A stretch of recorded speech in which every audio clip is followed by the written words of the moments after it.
CBSE ने generate किया है, लागू किया है, जो भी आपके ऑफिशियल वेबसाइट पे है, उसका मैं हिस्ट्री के सब पार्ट का क्या लेकर आई हूँ, सॉल्यूशन लेकर आई हूँ। चलो देखते हैं कि इस बार जो है क्वेश्चंस कैसे आएंगे, किस पैटर्न से जो है क्वेश्चंस को अरेंज किया गया है। इसके साथ साथ ही मैं आपको आंसर्स भी जो इसकी सॉल्यूशन है उसको भी हम आज डिस्कस करेंगे। चलो स्टार्ट करते हैं वीडियो। तो फर्स्ट सेक्शन है आपका, सेक्शन ए इज हिस्ट्री। आपको क्या है 20 मार्क्स है। इसमें क्या होगा बच्चों, कुछ एमसीक्यूज होंगे, देन आपको 2 नंबर का क्वेश्चन होगा, देन आपका 3 और 5 नंबर के क्वेश्चंस होंगे और कुछ मैप होंगे। मैप भी आपको 2 नंबर का होगा। यानी कि जो हिस्ट्री के कुछ जो पार्ट्स आप देखते थे कि पहले एमसीक्यूज आते थे, देन से 2 नंबर के क्वेश्चन, फिर आपके 3 या 5 नंबर क्वेश्चन मिक्स होके आते थे ना, history, civics, political, civics and economic और जितने भी आपके मतलब सब पार्ट्स हैं आपके उसके सोशल साइंस के। लेकिन अब क्या होगा बच्चों, हर एक सेक्शन यानी कि section A B C D 4 sections है, यानी कि 4 जो आपके बुक्स होंगे सोशल साइंस के सब पार्ट्स के, वो क्या होंगे सेक्शन वाइज होंगे। उसमें उस सेक्शंस में आपके कुछ एमसीक्यू होंगे, ओके, देन आपका 2 नंबर के question, then 3 and then long and then map. Okay, तो हम स्टार्ट करते हैं हिस्ट्री सेक्शन का। आज हम सॉल्यूशन कंप्लीट करेंगे। तो फर्स्ट क्वेश्चन है आपका, match the following, choose the correct option. यानी कि जो आपका करेक्ट ऑप्शन है बच्चों, उससे आपको मैच करना है, फिर देखना है कि इनमें से कौन सा ऑप्शन आपका करेक्ट है। तो फर्स्ट है क्वेश्चन, देख लेते हैं। कॉलम 1 में आपको क्वेश्चन में दे रखा है Frederic Sorrieu, then statue of liberty, foreground in front of the statue of liberty, Sorrieu's utopian vision. Then column second में इससे रिलेटेड कुछ आंसर आपके छुपे हुए हैं। फर्स्ट है torch of enlightenment, shattered remain of the obscurest institution, democratic and social republic and French artist। तो हमें देखना है जैसे कि ए है फ्रेडरिक सूरियो, जैसे मैंने बताया था कि फ्रेडरिक सूरियो है कौन, तो सबको पता है इट्स अ फ्रेंच आर्टिस्ट, यानी कि ए का आपका 4th हो गया। ओके, तो देख लो ए का 4th ये और ए का 4th ये, यानी कि सेकेंड और थर्ड ऑप्शन आपका गलत है। फर्स्ट और फोर्थ में आपको मैचअप करना है कि कौन सा सही है। Then statue of liberty, statue of Liberty क्या है, उनके पास क्या था, एक हैंड में क्या था उनके पास, टॉर्च था, देन सेकेंड हैंड में क्या था उनके पास, चैटर ऑफ द मैन था ना, चैटर जो मैन के राइट से जो चैटर था वो था।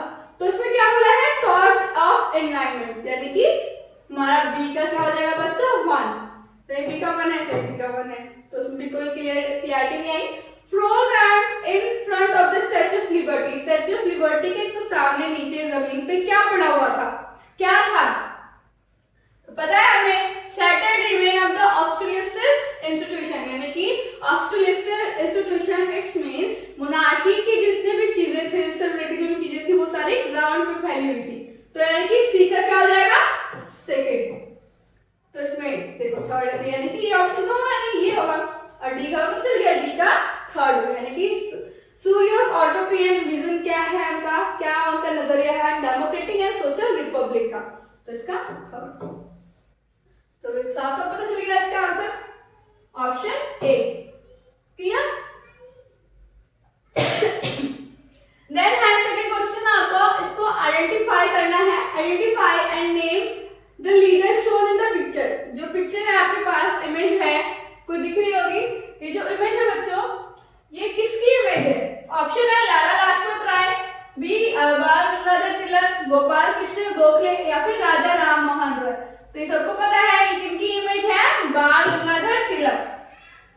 इसी इमेज से बच्चों सेकंड क्वेश्चन आपका बना है कि which one option from the following appropriate reason for the formation of the Swaraj party, यानी कि स्वराज पार्टी जो बनी थी बच्चों, उसका appropriate यानी कि मेन रीजन क्या था, क्यों बनाई गई थी हमारी Swaraj party? To ask the पूर्ण स्वराज for Indians, पूर्ण स्वराज के लिए बनाई गई थी। To return the council politics जो काउंसिल थे उनको रिटर्न करने के लिए, वापस लाने के लिए।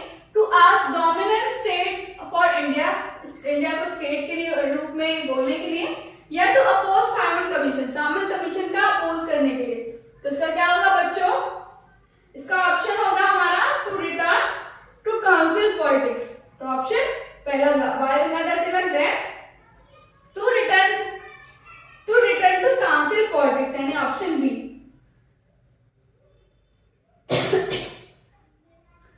थर्ड आपका है thousand of the people fled Europe for America in 19th century due to, यानी कि 19th सेंचुरी में ऐसा क्या हुआ था कि जो हजारों लोग थे वो यूरोप से अमेरिका की तरफ भाग रहे थे। ऐसा क्या हुआ था, क्या रीजन था? तो फर्स्ट है wide spread poverty and deadly disease, या फिर frequent famines and poor living condition, continuous war and political instability, या harsh climate, repeated natural diseases. तो क्या कारण था बच्चों? Wide spread poverty and deadly diseases. ठीक है, देन है आपका fourth question, Louis Sebastien Mercier proclaim, उन्होंने क्या कहा? Tremble therefore tyrants of the world, यानी कि जो संसार के इतने भी तानाशाही लोग हैं तुम डरो, ट्रेम्बल हो, तुम डरो। क्यों ट्रेम्बल बिफोर? किसके सामने डरो? द वर्चुअल राइटर, यानी कि जो लेखक हैं, जो आने वाले आभासी समय में जो लेखक है, जो उनकी कलमें हैं, जो उनका कलम है, उनसे तुम डरो। कौन डरो? तानाशाही। इसे बोला है who are referred to as a tyrants in this context, ये जो कॉन्टेक्स्ट है इसमें tyrants जो है यानी कि तानाशाही है वो कौन है, किसके लिए इसका यूज किया गया है, किसको रिफर किया गया है? ऑप्शन है educated classes who wanted to change society, या obsolescent institution like monarchy and church, जो तानाशाही है इनके लिए प्रयोग किया गया है, या author of the new books, या प्रिंटिंग प्रेस। तो ऑब्वियसली बात है तानाशाही जो डिक्टेटरशिप जो लोग चलाते थे वो किस चीज के लिए प्रयोग किया गया होगा? Obsoleted institution like monarchy and church. Option B जो है इसका सही आंसर है। देन आपको बच्चों 3 या 2 नंबर में आपका क्वेश्चन आएगा। 2 नंबर क्वेश्चन है आपका 5th है, इसमें भी 2 ऑप्शन आएंगे, दोनों में से कोई आपको एक करना है। तो फर्स्ट है क्वेश्चन आपका द सिल्क रूट, जो सिल्क रूट था was a good example of vibrant pre-modern trade and cultural link between distant part of the world। संसार में अलग-अलग जगहों पे अलग-अलग कंट्रीज के साथ एक अच्छा संबंध जो है ट्रेडिंग और कल्चर के माध्यम से प्री मॉडर्न समय में जो हुआ था, वो उसका गुड एग्जांपल जो है, एक अच्छा एग्जांपल सिल्क रूट है। तो सिल्क रूट इतना इंपॉर्टेंट क्यों था? पहले के समय में कल्चरल और ट्रेडिंग के लिए, दूसरे देशों से संबंध बनाने के लिए। तो इस एग्जांपल को मुझे आप लोगों को क्या करना है, कुछ स्टेटमेंट देना है ताकि ये चीज जो है जो स्टेटमेंट है वो राइट साबित हो, यानी कि 2 एग्जांपल हो। तो एक तो हमें पता है, एक तो ट्रेडिंग के लिए कुछ चीजें हम अपने इंडिया से, जैसे मसाले हो गए, जो चीजें हैं वो हम किसी और देश से भेजते हैं, और किसी और देश लाइक यूरोप से हम बहुत सारे मेटल ये सब चीजें हम इंडिया में मंगाते थे, तो ट्रेडिंग हो गया। देन क्या था, सेकंड चीज और क्या सकती है, एक अपने हम विचार, यानी कि जो बुद्धिज्म था, जो भी धर्म था, धर्म जो है वो हम दूसरे जगहों पे स्प्रेड किए थे। कौन से रास्ते से? सिल्क रूट से। वहां पे भी जो लोग हैं सिल्क रूट के माध्यम से जो है वो अदर्स कंट्री में गए, उन्होंने अपने धर्म के बारे में बताया, लोगों को बताया, जिससे क्या हुआ कि जो लोग हैं उसकी तरफ आकर्षित हुए। अभी जो चीजें हैं, कल्चरल चीजें हैं, संस्कृति जो है वो एक देश से दूसरे देश किस रूट के माध्यम से गई थी? सिल्क रूट के माध्यम से गई थी। क्लियर? तो फर्स्ट आंसर है, इसका आंसर क्या होगा? Chinese poetry, textile and spices from India, से India and south east Asia से ट्रेवल करके वो कहा जा रही है, उसी सेम रूट से वो जा रही है, चाइना से चाइना जाती है, एंड उसी रूट से इन द सेम रूट क्या रिटर्न में आ रही है? In the return precious metal, gold and silver, जो सिल्वर चीजें हैं, गोल्ड की जो चीजें हैं, flowed from Europe to Asia. वो कहाँ आ रही है? यूरोप से एशिया आ रही है। क्लियर? फर्स्ट ट्रेडिंग के बारे में बताया कि अगर हम किसी एक अपने देश से कोई चीज हम दे रहे हैं तो किसी और देश से हम कोई चीज लेंगे तो वो सिल्क रूट के माध्यम से आती थी। ठीक है? Then trade and cultural exchange went hand in hand, यानी कि जो ट्रेडिंग है, जो कल्चरल एक्सचेंज है, वो हाथों हाथ जो है एक दूसरे से हम क्या करते हैं? एक्सचेंज करते हैं। Buddhism from India spread, India से जो बुद्धिज्म जो है वो कहां से स्प्रेड हुई? इन सेवरल डायरेक्शन, अलग अलग दिशाओं में, intersecting point on the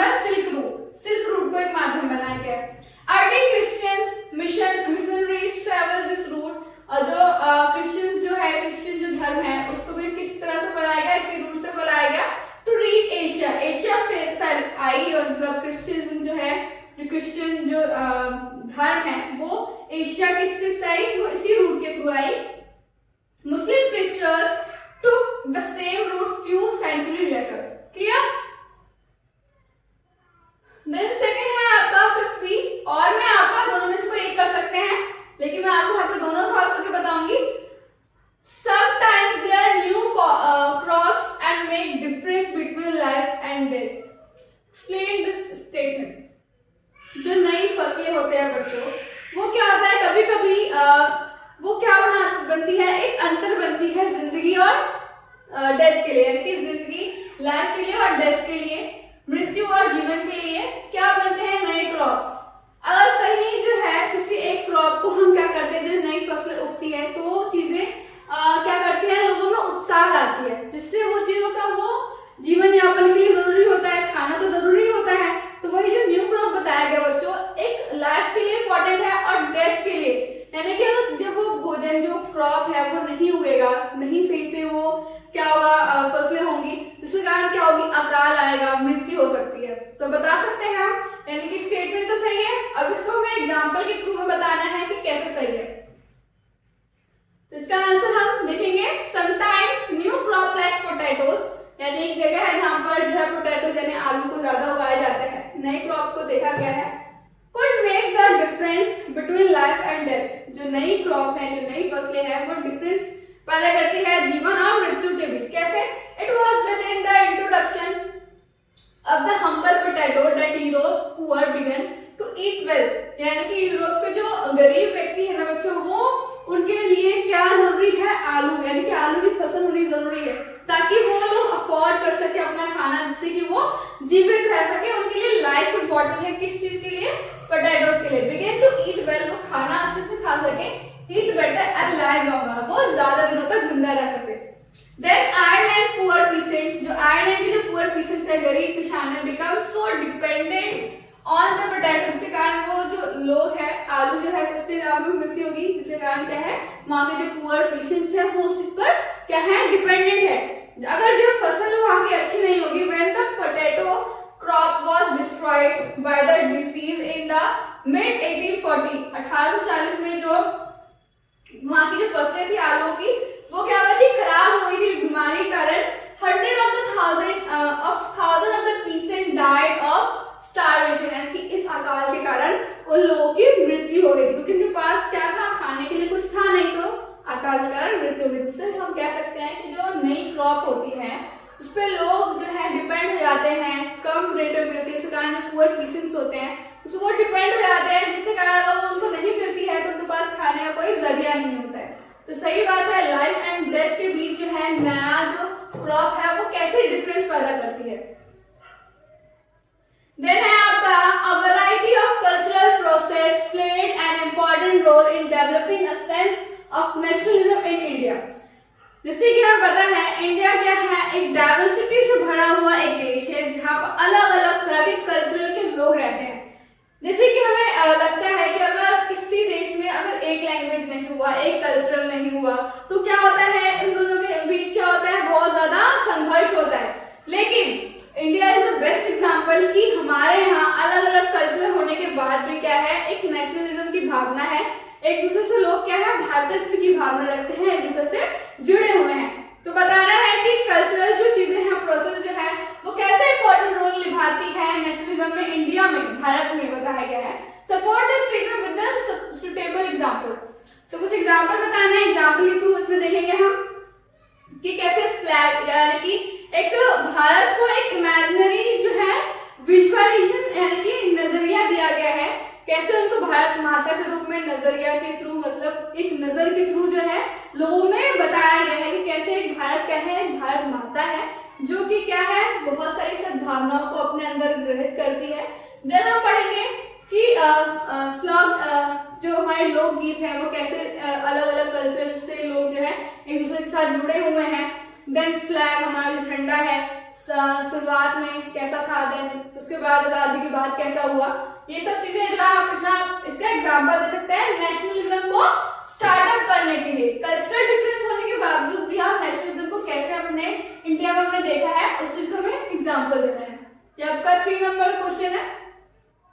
image और फिगर के through the identity of the India came to be visually associated with the image of Bharat माता, यानी कि भारत को एक विजुअल रूप देने के लिए, एक नजरिया देने के लिए क्या चीज इंपॉर्टेंट बताया गया है, भारत माता को दिखाया गया है।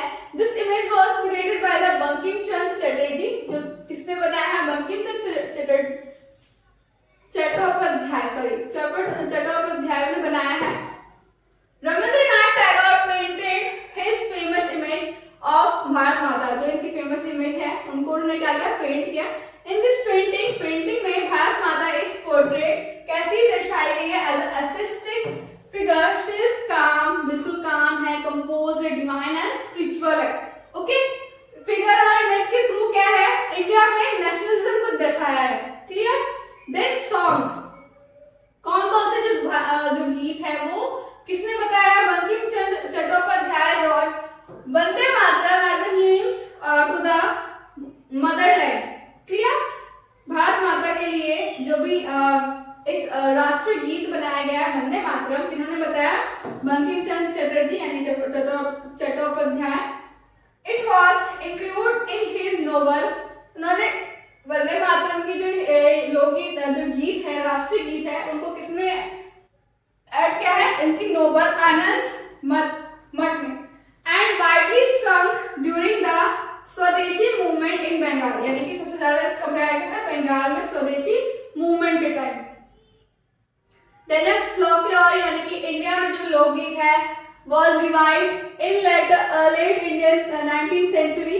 Indian nationalists began recording folk talks sung by birds and they toured village to gather to folk songs, यानी कि जो लोकगीत है बच्चों पहले के टाइम पे एक कैसेट में रिकॉर्ड कर रख लेते थे, अब उस कैसेट्स को गांव में क्या करते थे, बजाया करते थे। The tales gave a true picture of traditional culture, जो कि क्या दर्शाता है, ट्रेडिशनल कल्चर दर्शाता है। It had to restore the sense of pride in our past, हमारे पास्ट की जो प्राइड है, प्राउड मूवमेंट है, उनको दर्शाता है। In Bengal Rabindranath Tagore himself began collecting plates and nursery rhymes mix and led to movement for folk revival. In Madras में क्या है, जो नटेशा शास्त्री है, published a massive 4-volume collection of Tamil folk stories, यानी कि जो भी लोकगीत है अलग अलग लैंग्वेज में क्या करते थे लोग, रिकॉर्ड करके वो हमें लोकगीत के रूप में वो फेमस होता था। The folklore of the Southern India, यानी कि साउथर्न पार्ट में जो है लोकगीत को बहुत ज्यादा मान्यता थी, बहुत ज्यादा फेमस था लोकगीत। Then है flag. During the स्वदेशी मूवमेंट में इन बंगाल a tri-color यानी कि 3 कलर का फ्लैग बनाया गया, रेड, ग्रीन एंड येलो। ठीक है, उस टाइम पे जो बनाया गया था उस टाइम की बात है। was डिजाइन तब बनाया गया, it had 8 lotuses यानी कि कमल का फूल था 8, representing 8 provision in British India, यानी कि जो ब्रिटिश इंडिया थी, जो उस टाइम की जो प्रेसिडेंसी थी, उनके 8 जो प्रेसिडेंसी थी उनको दर्शाया गया 8 लोटस के थ्रू। एंड क्रिसेंट मून, जो मून है, अर्ध चंद्र जो है, वो किसको रिप्रेजेंट किया गया, हिंदू एंड मुस्लिम्स को।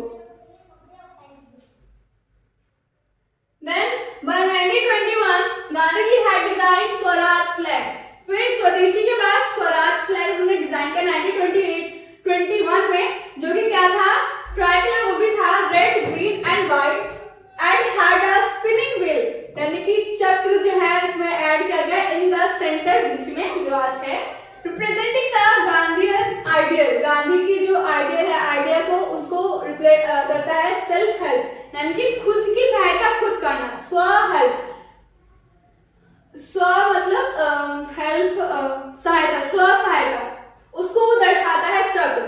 Carrying the flag holding aloft during the marches become a symbol of the differences.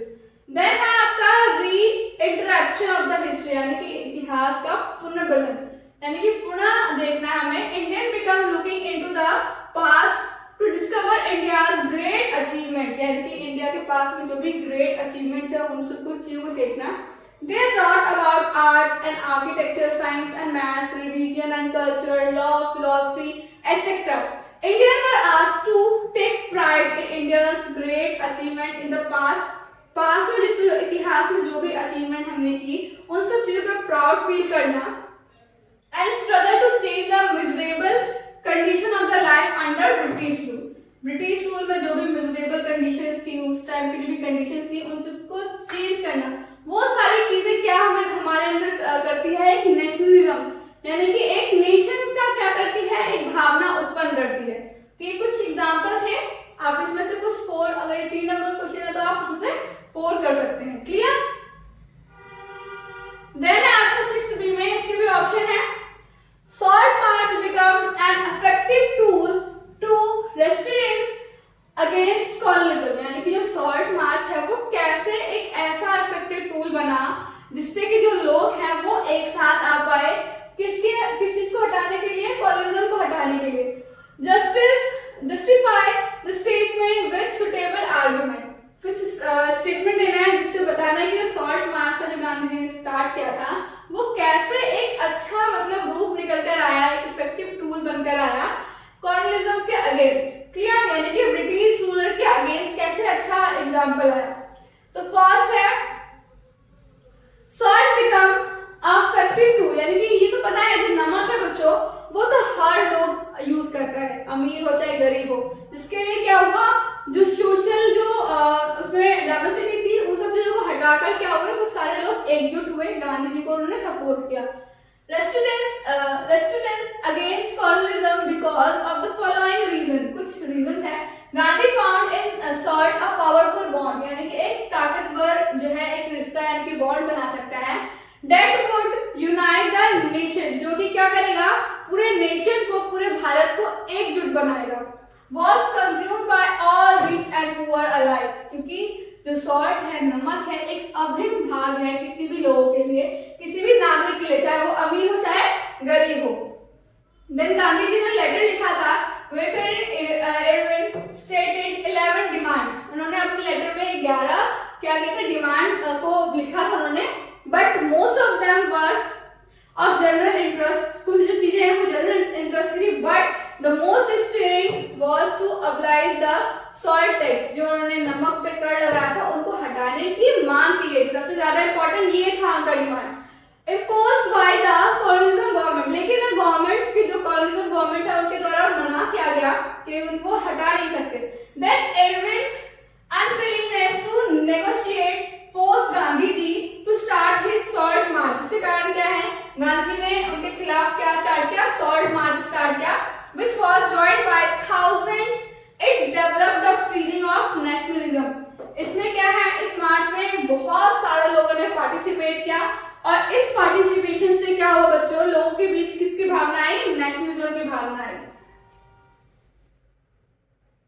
Next, people in different part of the country broke salt law, यानी कि अलग अलग भाग जो है भारत के अलग अलग भागों में रहने वाले लोगों ने क्या किया, जो सॉल्ट लॉ था, जो नमक कानून था, उन्होंने उसको तोड़ा एंड मैन्युफैक्चर सॉल्ट, और खुद बनाने मतलब वो लोग खुद बनाने लगे सॉल्ट नमक को। Demonstrated in front of the government salt factories. Okay.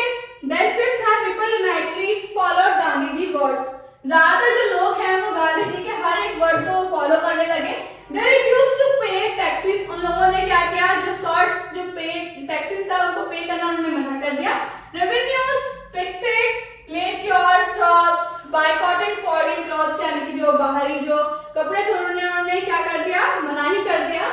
And resigned from government jobs, and जो भी गवर्नमेंट जॉब्स में जो भी व्यक्ति काम कर रहे थे, violated forest law, जितने भी लॉज थे उनके खिलाफ उन्होंने क्या किया, जो भी वो काम कर रहे थे उनकी तरफ वो उन्होंने रिजाइन कर दिया और वो अपने स्वदेशी की भावना उनमें पनपी, यानी कि नेशनलिज्म जो है सॉल्ट लॉ के कारण क्या हुआ, अमीर और गरीब दोनों के बीच क्या हुआ कि वो दोनों लोग बॉन्ड उनका अच्छा हुआ, स्ट्रांग हुआ और उनके बीच उनकी भावनाएं क्या हुई, नेशनलिज्म की ओर बढ़ गई। Clear? Next, in Britain the formation of the nation state, यानी कि ब्रिटेन का एक नेशन स्टेट या नेशन बनाने के लिए was not a result of the sudden upheaval and revolution, यानी कि कोई भी बच्चों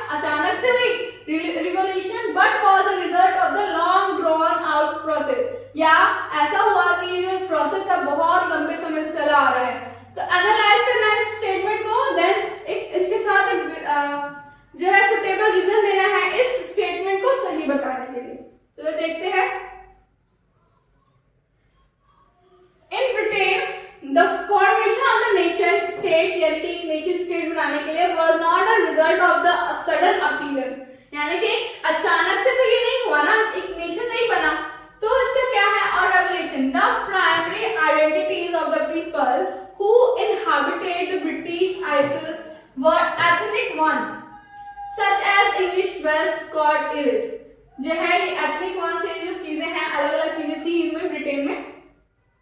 The Act of the Union, जो Act Union था 77 में between England and Scotland, England और स्कॉटलैंड के बीच जो उन्होंने एक एक्ट पास किया था, resulted in the formation of the United Kingdom, जो क्या हुआ, एक यूनाइटेड किंगडम बनाने के लिए किया गया था ग्रेट ब्रिटेन के लिए, mean that England was able to impose its influence on Scotland, धीरे धीरे उन्होंने किस पे उन्होंने कब्जा करना स्टार्ट कर दिया, स्कॉटलैंड पे। Scotland District culture and political institutions were systematically suppressed. Then है आपका the Scottish Highlanders were forbidden to speak their Gaelic language, यानी कि स्कॉटलैंड के जितने भी लोग थे वहाँ की जो उनकी अपनी लैंग्वेज थी उनको वहाँ को बोलना मना कर दिया गया, और wear their national dress, और उनको किसी की बनाई थी, उनके नेशनल ड्रेस को पहनने की बनाई थी, and the large number were forcibly driven out their homeland, यानी कि forcibly उनको अपने जमीन, यानी कि जो उनके घर थे, उनके जो जमीन होमलैंड था उनसे निकाला गया। The English helped the Protestant of Ireland, जो इंग्लैंड के जो लोग थे, जो इंग्लिश लोग थे, उन्होंने किसको हेल्प किया, प्रोटेस्टेंट्स के हेल्प से आयरलैंड में उन्होंने क्या स्टैब्लिश किया, establish their dominance over the largely catholic country, जो कैथोलिक कंट्री थी, प्रोटेस्टेंट्स की हेल्प से इंग्लिश लोगों ने आयरलैंड पे कब्जा कर लिया। Then catholic revolt against British dominance were suppressed, catholic ने क्या किया, उनका अपोज किया, अगेंस्ट गए। Ireland was forcibly incorporated into the United Kingdom in 1801 में जो है वो फोर्सफुली क्या बनी, एक यूनाइटेड किंगडम बनी। Then the symbols of the new Britain, एक न्यू ब्रिटेन का स्टार्टअप हुआ, उनका न्यू ब्रिटिश फ्लैग बना, नेशनल एंथम स्टार्ट हुआ, इंग्लिश लैंग्वेज स्टार्ट हुआ, but actively promoted, and the older nations survived only as subordinate partners in this union. Clear कि जो है नए ब्रिटेन का जो स्टार्टअप हो वो कैसे हुआ, किन किन देश के कारण हुआ और किस चीज को हटाकर हुआ। देन है द ट्रीटी ऑफ वियना, जो एक ट्रीटी बनाई गई थी, संधि थी, was drawn up 1815 में with the object of the undoing most of the changes that had come about in Europe during the Napoleon War, जो नेपोलियन वॉर जो हुआ था यूरोप में, उसके कारण कौन सी सारी जो चीजें हैं वो स्टार्टअप हुई, कौन कौन सी चेंजेस आए, highlight the significant provision in the treaty, यानी कि ट्रीटी हुई, संधि हुई, उसके कारण कौन कौन से चेंजेस देखने को मिला यूरोप में, वो हम इसमें पढ़ेंगे कि क्या है इसका मतलब। The Bourbon dynasty, which had been deposed during the French Revolution, French Revolution में क्या हुआ, जो बर्बन डायनेस्टी थी, जो मोनार्की था उसको हटाया गया, was restored to power, उन्होंने अपना जो पावर है उन्होंने फिर से रिस्टोर किया। France lost the territories it had annexed under the Napoleon के टाइम पे जितने भी टेरिटरीज थी उनको हटाया गया। फ्रांस के कारण फ्रांस से बहुत सारी जो टेरिटरीज है उन्होंने अपने आप को लॉस किया, खोया उन्होंने। देन क्या हुआ, उनको हटाने के बाद जो है बर्बन डायनेस्टी फिर से आई। Clear? A series of states were set up on boundaries, next boundary set up किया of France to prevent French expansion in future, future में expansion यानी कि सीमाओं को और बढ़ाने के लिए।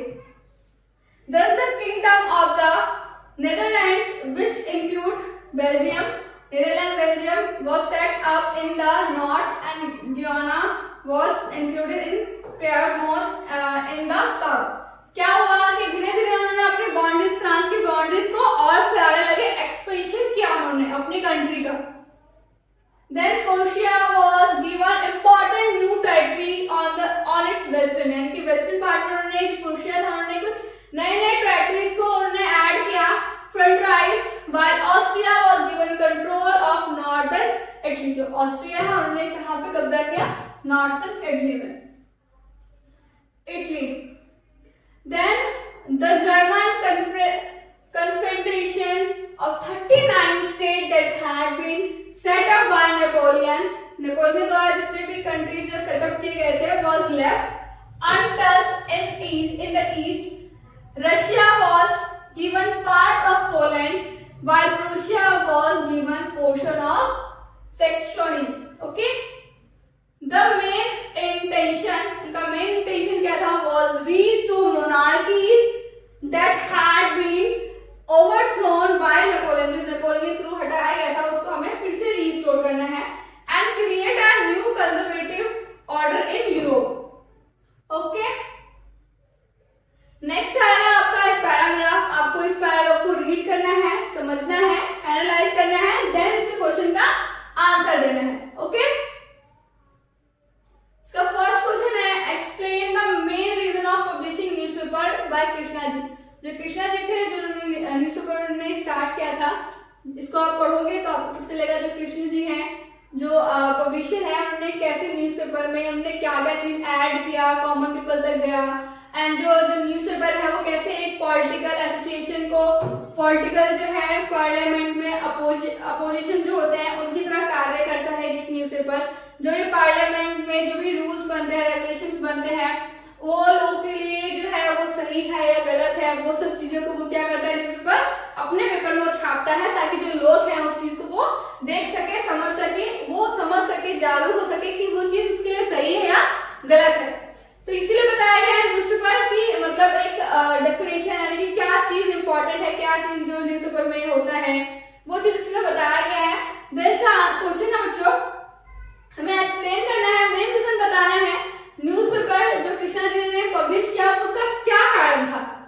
तो देखते हैं, Krishna ji wanted to publishing significant information, एक इंफॉर्मेशन वो देना चाहते थे लोगों को about social development, social development के लिए, सामाजिक क्या है डेवलपमेंट के लिए, in the area of politics का देना चाहते थे इंफॉर्मेशन, साइंस का and other field in order to inform public. यानी कि मेन काम क्या होता है वैसे में न्यूज़पेपर का मेन काम क्या होता है, लोगों में जागरूकता बढ़ाना, चाहे पॉलिटिक्स से रिलेटेड हो, साइंस से रिलेटेड हो, आर्ट से रिलेटेड हो, किसी भी चीज से इंफॉर्मेशन को क्या करना है, सोशल यानी कि समाज में फैलाना है।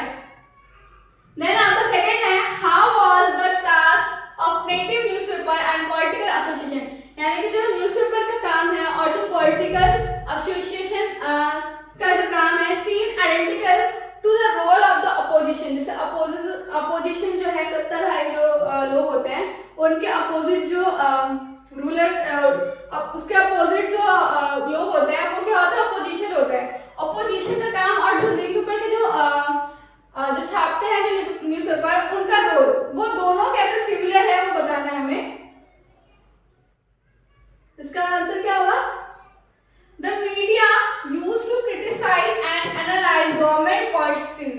जो गवर्नमेंट पॉलिसीज बनाती है वो क्या करते हैं, मीडिया वाले लोग क्रिटिसाइज करते हैं, एनालाइज करते हैं वर्ड लोकल न्यूज़पेपर, अपने लोकल न्यूज़पेपर में छापते हैं, पॉलिटिकल ऑर्गेनाइजेशन।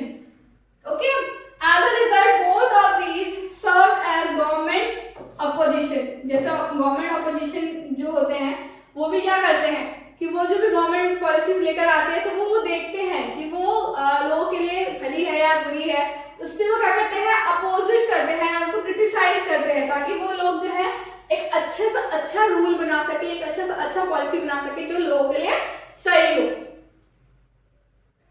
देन आपका analyse the reason for the popularity of the newspaper during the 19th century. 19th century में ऐसा क्या हुआ कि जो न्यूज़पेपर है वो इतना पॉपुलर हुआ, इसका रीजन बताना है। The reason is for popularity of the newspaper during 19th century are, first is the political development. उस टाइम पे पॉलिटिकल डेवलपमेंट हो रहा था और लोग जो है इंटरेस्ट ले रहे थे कि हाँ आज क्या हुआ देश में, क्या चीजें हो रही है, क्या नहीं हो रहा है, और जो लोकल लोग हैं उनके पास वो जानकारी किसके थ्रू जा रही थी, न्यूज़पेपर के थ्रू जा रही थी। Okay, in the country begin to interest and sizeable portion of the society, this information was skillfully presented in the newspaper। और न्यूज़पेपर में इसी चीज को वो एक इफेक्टफुली क्या कर रहे थे, इंफॉर्मेशन लोगों तक पहुंचा रहे थे। Then newspaper newspaper started a served as a source of social advancement in social culture and scientific and political चीजों तो वो बता ही रहे थे, साथ के साथ लोगों को वो एडवांसमेंट इन सोशल में क्या क्या चीजें स्टार्ट हुई, एडवांस हुआ, एंड कल्चरल में क्या हुआ, साइंटिफिक में क्या हुआ, इन सब चीजों को भी वो लोगों तक पहुंचा रहे थे। एक तरह का सोर्स था न्यूज़पेपर, जिससे लोग क्या हो रहे थे बच्चों, अट्रैक्ट हो रहे थे न्यूज़पेपर की तरफ, ताकि जो लोग हैं उन चीजों को पता कर सके, लोकल जो लोग हैं उन सब चीजों का इंफॉर्मेशन ले सके। इससे लोग क्या हुए, लोगों के बीच जो है न्यूज़पेपर की पॉपुलैरिटी बढ़ गई। देन आपका मैप से बेस्ड क्वेश्चन होगा, आपको एक मैप लेना है, इसमें जो मैप आपका क्वेश्चन में पेपर में आता है उसमें आपको क्या करना होगा, कुछ प्लेसेस दिए होंगे, इस क्वेश्चन के थ्रू आपको उस प्लेसेस को फिल करना है। उसका फर्स्ट क्वेश्चन है the place where the civil disorganised movement was launch. This civil disorganised movement था वो कहाँ लॉन्च हुआ था, दांडी। दांडी कहाँ है हमारा, गुजरात में। आप गुजरात में जो दांडी की जो जगह है आप वहां पर फिल करो।